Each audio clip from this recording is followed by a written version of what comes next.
Meki Lolo avec nous, bonsoir. Bonsoir et merci de m'inviter sur votre plateau. Oui, c'est au-delà justement de toute considération politique, même si vous restez un politique avec des couleurs bien connues, le FCC, c'est à moins que vous ayez quitté aussi comme les autres.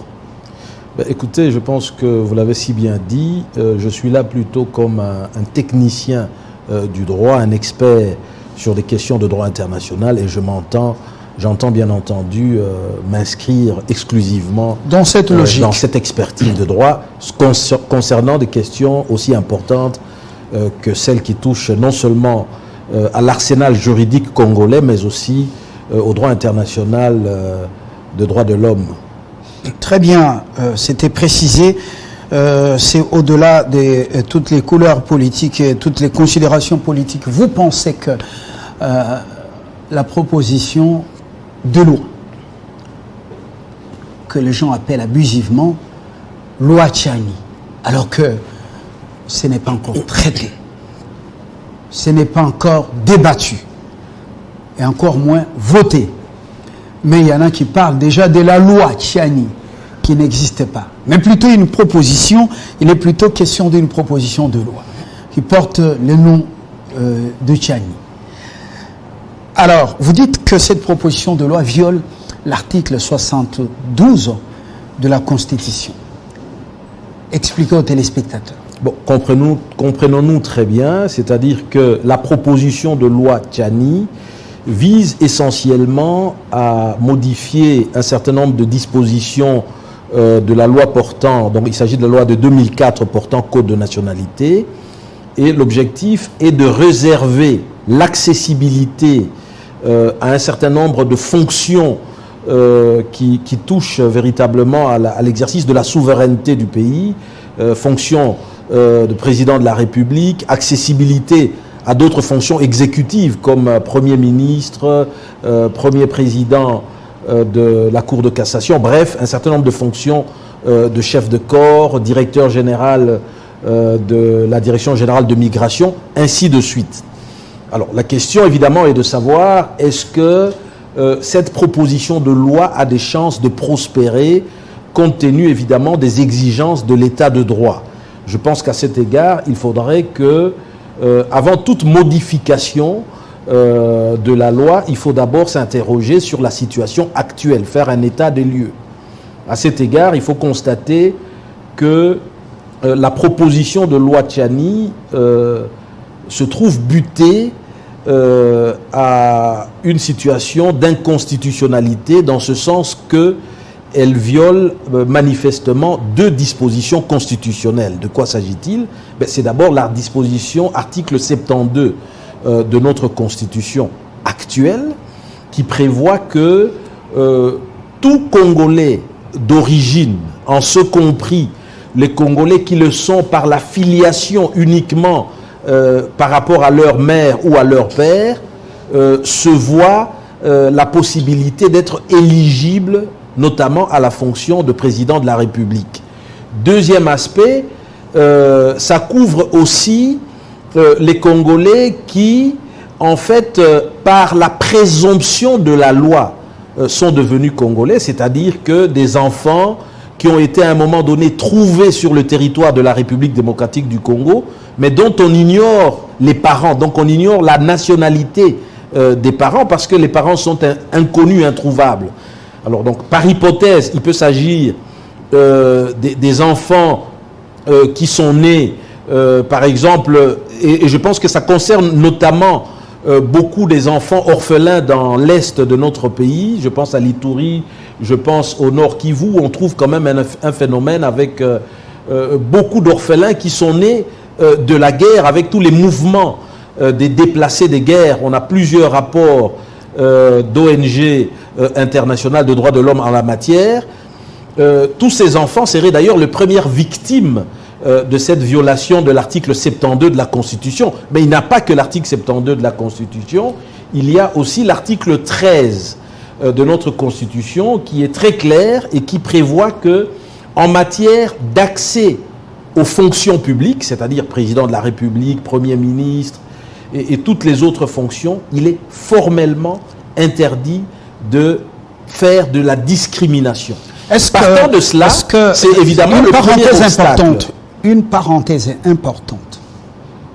Est-ce que les fonctions auxquelles vous faites allusion, présidence de la République, ou président de la République, Premier ministre, gouverneur de la Banque centrale, et d'autres fonctions importantes, est-ce que partout dans le monde, elles ne sont pas verrouillées quelque part? Lorsqu'on parle des 100 000 $ américains comme caution, M. Kilolo, est-ce que ce n'est pas déjà discriminatoire?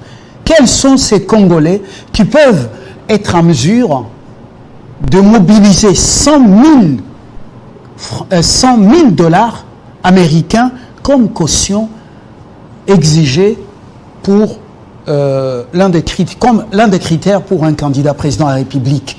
Il n'y a que l'affaire des pères et de mères qui est discriminatoire. Alors, je vous réponds immédiatement au regard, évidemment, de la coutume internationale, du droit comparé que l'on peut faire, notamment en lisant un certain nombre d'instruments juridiques de droit international de droits de l'homme. Vous pouvez lire, par exemple, la Convention interaméricaine de droits de l'homme, vous pouvez lire la Convention européenne de droits de l'homme, vous pouvez lire la Déclaration universelle de droits de l'homme. C'est là des instruments qui disent qu'il faut bien faire la différence entre les critères objectifs qui peuvent être imposés à l'éligibilité d'une personne à la fonction de président de la République.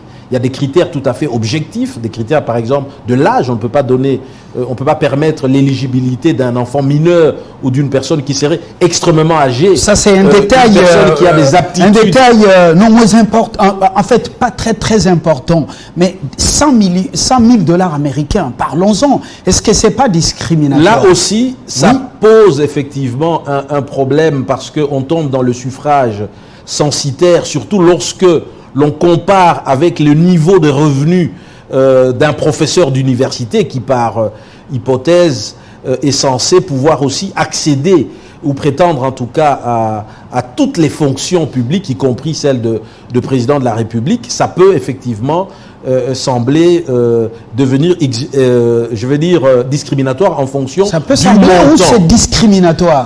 Tout dépend du montant qui est fixé. Quand on arrive à 100 000 $, c'est excessivement discriminatoire dans la mesure... Congolais qui peuvent mobiliser 100 000 $ pour pouvoir prétendre justement à la magistrature suprême ou tenter sa chance ou pour être en lice. Ils sont au nombre de combien? Ils gagnent quel est leur salaire pour qu'ils arrivent à le faire? Ça, c'est une manche de problème. Aux États-Unis, on voit les gens s'agiter, beaucoup ici des diplomates, même la Bintou qui est à la tête de la MONUSCO, dont la mission est défaillante, incapable de tuer même une mouche dans l'est du pays. Mais elle parle de cette loi. Pourquoi ils ne vont pas aux États-Unis, par exemple, agiter toutes ces menaces quand on dit que ne peut prétendre, parmi les critères, que l'Américain qui est né sur le sol américain, pas en dehors du sol américain? Voilà. Toutes les questions liées à l'état de droit sont toujours régies par la loi suprême de chaque État, qui est en fait ce que Jean-Jacques Rousseau appelle le contrat social. En ce qui concerne la République démocratique du Congo, c'est la Constitution qui est actuellement en vigueur, et cette Constitution prévoit que techniquement on ne peut pas procéder à de discrimination liée ou basée sur les origines familiales d'une personne en matière d'accès aux fonctions publiques. Ce qui veut dire quoi concrètement? C'est que pour pouvoir faire passer la loi Tchiani en l'état, plutôt la proposition de loi Tchiani dans son état actuel, il faudrait procéder à la révision essentiellement de deux dispositions de la Constitution, c'est-à-dire les articles 13 et 72 qui empêchent en réalité la loi Tchiani de prospérer. Mais seulement le problème ici, c'est que notre Constitution, vous allez lire notamment l'article 220 de la Constitution, qui interdit formellement de procéder à toute révision de la Constitution qui a pour effet ou pour objet de réduire les droits acquis, les droits et libertés de la personne. Là, vous êtes donc, ce qui veut dire l'article 220 de la Constitution. Ce qui veut dire donc concrètement que dans la mesure où la même Constitution a déjà prévu que tout Congolais d'origine, y compris les Congolais par présomption de la loi dont on ignore les parents parce qu'ils sont nés notamment dans les zones de conflits armés, et Dieu sait qu'il y en a plusieurs milliers, y compris les Congolais qui n'ont qu'un seul parent congolais, le papa ou la maman, eh bien, on ne peut plus juridiquement aujourd'hui modifier notre Constitution pour empêcher ces personnalités de prétendre à l'éligibilité à l'élection présidentielle, parce que le faire serait justement violer cette interdiction absolue qui est fixée par l'article 220. Mais pas seulement ça, on a un autre problème, c'est l'article 219 de la Constitution qui prévoit que lorsque l'état de guerre ou l'état d'urgence ou l'état de siège aura été proclamé, et tant que dure cette période, il est formellement interdit de procéder à toute forme de révision de la Constitution. Alors, vous savez que dans le Nord Kivu et en Ituri, l'état de siège a été proclamé. Donc c'est un obstacle qui empêche actuellement de procéder à toute forme de révision constitutionnelle dans notre pays. Et j'insiste pour vous dire que si jamais,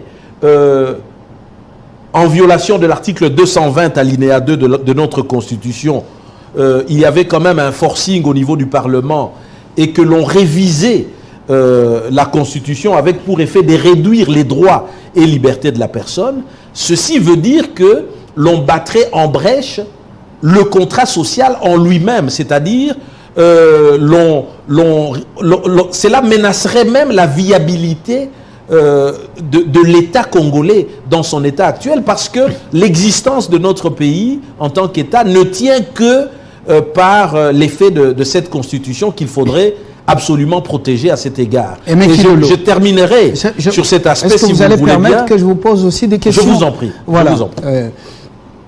Entre un texte de loi et la souveraineté, la sécurité de l'État, qu'est-ce qui passe en pole position? Je veux vous dire ici que en matière de souveraineté, justement, la Constitution prévoit que la souveraineté appartient au peuple, et à cet égard, seul, justement, à travers notamment les élections, la population peut désigner parmi tous les candidats éligibles en vertu de notre Constitution, lequel pourra être retenu ou élu pour assurer justement la présidence de la République pour la prochaine législature. Donc je pense que là, c'est une garantie importante de savoir que finalement, seul le peuple congolais, durant la campagne, évidemment, tous les candidats auront la possibilité de s'exprimer, d'attirer l'attention des électeurs sur tel ou tel aspect, faire valoir en tout cas leurs moyens de campagne pour que le peuple puisse librement, de façon éclairée, se prononcer en faveur de tel ou tel candidat. Mais commencer déjà dès l'entame à violer, au total ici je vous ai cité 4 dispositions de la Constitution qui non seulement interdisent d'opérer de discrimination en matière d'accès aux fonctions publiques, discrimination liée sur les origines, mais aussi qui interdisent même de procéder à toute révision de la Constitution qui aurait pour effet de réduire les droits qui sont déjà consacrés aussi bien par la loi que par la Constitution. Vous comprendrez qu'à ce moment-là, ce serait battre en brèche la Constitution, c'est-à-dire ce serait même nier l'existence du Congo comme État, et là nous entrerons dans une zone de non-droit qui ferait que juridiquement l'État congolais ne tiendrait plus, et je sais que tel ne serait pas en tout cas le souhait des uns et des autres. Là je ne vous parle je ne vous parle que de l'ordre juridique national congolais, voilà. Mais je voudrais aussi, si vous voulez bien, entrer en droit international. Justement, ce n'est pas une prédication. Vous allez permettre qu'on vous pose des questions de relance, justement. Je vous en prie. C'est pas vous qui allez voter au Parlement, c'est le peuple, en fait, les élus du peuple dans les deux chambres qui vont, même moi je ne voterai pas, ils vont prendre la décision en notre nom comme peuple. Et il faudra quand même leur laisser le temps de faire leur boulot et les diplomates étrangers doivent arrêter de s'agiter quand même. Mais sauf que ici, je reviens. Ici, notre constitution interdit aux législateurs de prendre des initiatives législatives qui auront pour effet de réduire les droits et libertés de la personne qui sont déjà garantis notamment par les articles 13 et 72 de notre Constitution. Là, ici, je me pose véritablement en défenseur de l'état de droit. Vous l'avez dit et même répété. Je prends un exemple pratique. Lors de la guerre des 6 jours, l'Égypte et ses alliés arabes voulaient bien en finir avec Israël, mais vous connaissez la suite, c'est l'armement de l'Égypte qui a été réduit en cendres. Et lorsqu'il y a eu des enquêtes, après on a découvert que c'était un Égyptien, militaire égyptien, de père et de mère israélienne qui avait vendu la mèche à Tel Aviv. Et du coup, c'était Israël qui avait justement étouffé l'attaque dans l'œuf. Et depuis lors, en Égypte, les lois étaient modifiées justement en rapport avec ce qui était arrivé. Alors, les Congolais ne peuvent pas, avec ce qui se passe dans la partie Est, défendre, rester quand même jaloux par rapport à certaines fonctions, parce qu'on ne peut pas avoir le corps au Congo et l'âme ailleurs. Ben justement, j'aimerais vous dire que en toute logique, on ne peut pas procéder par des raisonnements, par induction, en partant d'un fait isolé pour en tirer un principe général, d'autant plus que, vous le savez très bien, le travail qui est fait aujourd'hui par l'Inspection générale des finances, tous les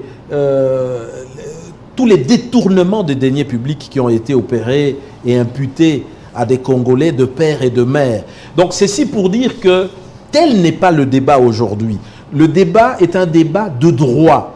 On parle ici de droits de l'homme internationalement reconnus. Vous lirez par exemple que le critère aujourd'hui qui est retenu par la doctrine internationale en la matière, c'est que c'est le critère de méritocratie. Pourquoi vous interrogez le droit international alors qu'il s'agit d'une matière exclusivement souveraine? Je vous réponds à cette question. Oui.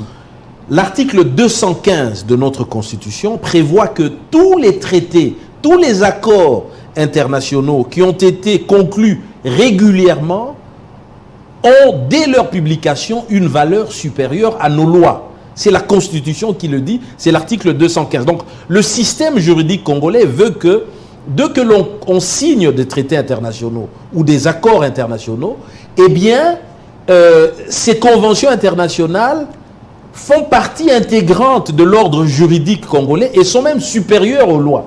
Et là, je vous dis, par exemple, vous allez lire l'article 25 du pacte international relatif aux droits civils et politiques qui lie la République démocratique du Congo, parce que ça a été ratifié par notre pays, qui prévoit que, en matière justement des participations à la gestion des affaires publiques d'un État, eh bien, il s'agit là d'un droit exclusif de toute personne qui est citoyen d'un État. Donc, il suffit d'avoir un rattachement national avec un État pour pouvoir avoir cette possibilité d'accéder à toutes les fonctions liées à la gestion des affaires publiques de son pays. Ce n'est pas seulement le pacte international, mais c'est aussi l'article 13 de la Charte africaine de droits de l'homme et des peuples. Je vous parle ici de 2 instruments juridiques de droit international, de droits de l'homme, qui ont été ratifiés par la République démocratique du Congo, de sorte que, pour que la proposition de loi Tchani puisse prospérer, il faudrait que le Congo s'est retiré non seulement de la Charte africaine des droits de l'homme et des peuples, mais aussi du pacte international relatif aux droits civils et politiques, avec comme conséquence des risques évidemment de procédures internationales, notamment devant le Comité des droits de l'homme des Nations Unies, qui pourrait condamner le Congo, mais aussi, vous imaginez bien, des sanctions ciblées, non seulement du gouvernement... Ça, c'est pas un chantage, ça. Américain, pas un mais chantage. aussi de l'Union européenne, parce que... la commission... Non, attention, ce que je vous dis est très important. Vous parlez du comité de droits de l'homme, international des droits de l'homme. Est-ce que ce comité peut condamner le comité international des droits de l'homme, peut-il condamner l'État américain parce que il est interdit aux Américains qui ne sont pas nés sur le sol américain de s'abstenir de postuler, par exemple, à la présidence de la République? Ce que je peux vous dire, c'est que les États-Unis n'est pas aujourd'hui un exemple en matière de respect des droits de l'homme. Raison pour laquelle, lorsqu'on parle de droits de l'homme dans le concert de nations, lorsque vous lisez, par exemple, la doctrine la plus avisée, elle prend généralement comme référence la Convention européenne des droits de l'homme. Et d'ailleurs, quand il s'agit du Congo, il y a une sorte de chantage là. Non. Hein? Quand des Congolais meurent dans l'Est, il n'y a pas droit de l'homme, il n'y a pas droit d'animaux, droit de mouches. Seulement, quand il s'agit des matières de souveraineté... J'insiste beaucoup. Il faudrait aujourd'hui avoir une pensée pour de milliers de Congolais dans l'Est de notre pays qui sont victimes justement de la guerre. Et on a beaucoup d'orphelins, ces orphelins qui sont Congolais d'origine parce qu'ils sont protégés par l'article 72. Ces mêmes Congolais aujourd'hui, attention, risqueraient d'être discriminés si jamais la loi Tchani passerait, parce que dans ces conditions-là, on considérait qu'ils ne sont pas des Congolais de père et de mère, puisque tout simplement la maman a été violée par des groupes armés, et donc un de père est peut-être rwandais ou ougandais, ou tout simplement parce qu'on ignore même ses parents, parce que dans les cadres de mouvements de la population qui sont décriés par les différents rapports des experts des Nations Unies, on ignore tout simplement les parents de ces enfants. Mais notre Constitution, article 72, les protège et leur garantit la possibilité pour eux aussi d'être candidats à l'élection présidentielle. Et ça, on ne peut pas le changer dans l'état actuel de la Constitution de notre pays. J'insiste pour que la souveraineté de la population congolaise, du peuple congolais, puisse justement être mise à l'épreuve lors de prochaines élections, en permettant au peuple congolais,